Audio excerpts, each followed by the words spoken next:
দীর্ঘ প্রায় ২০ বছর পর সিরাজগঞ্জে আসছেন বিএনপির চেয়ারম্যান তারেক রহমান।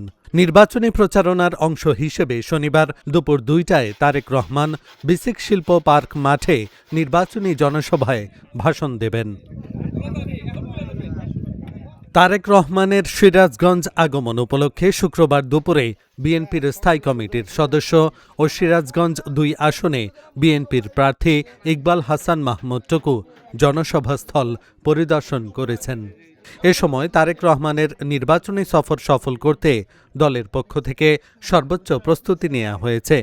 তারেক রহমানের আগমন ঘিরে দলীয় নেতাকর্মী, ভোটার ও সাধারণ জনগণের মাঝে ব্যাপক উৎসাহ, উদ্দীপনা ও আনন্দ বিরাজ করছে।